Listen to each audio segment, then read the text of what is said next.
মনে করেন এই যে পুকুরটা চারপাশে 4টে ঘাট রয়েছে। 4টে ঘাট ছাড়া কোনো ঘাট নেই, ঠিক আছে? এইবার এই ঘাটে মনে করেন এই যে এই ঘাটটায় একটা লোক মাছ ধরছে বড়শি নিয়ে, আর ওই ঘাটে একটা বাঘ বসে আছে, আর ওই ঘাটটায় আগুন জ্বলছে, আর ওই ঘাটটায় একটা কুকুর বসে আছে, কুকুর দাঁড়িয়ে আছে। তো একটা পাড়ার বউ জল নিতে এসছে। এখন জল নিতে এসে উনি দেখছে যে এখানের থেকে যদি জল নিই, লোকটা মাছ ধরছে, ও মাছ ধরতে গেলে অসুবিধা হবে, উনি আমার জল নিতে দেবে না। ওই ঘাটে গেছে, ওই ঘাটে গিয়ে দেখে ওখানে একটা বাঘ দাঁড়িয়ে আছে। তখন ওই বাঘ গেলে বাঘ খেয়ে ফেলবে। আর ওই ঘাটে গিয়ে দেখে আগুন জ্বলছে, তা ওখানে গেলে তো আগুনে পুড়ে মরবে।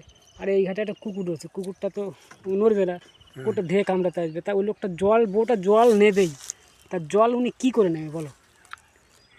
মানে লাভ দিতে হবে। লাভ দিলে তো সেই মাছ ধরতে তার তো ডিস্টার্ব হয়ে যাবে।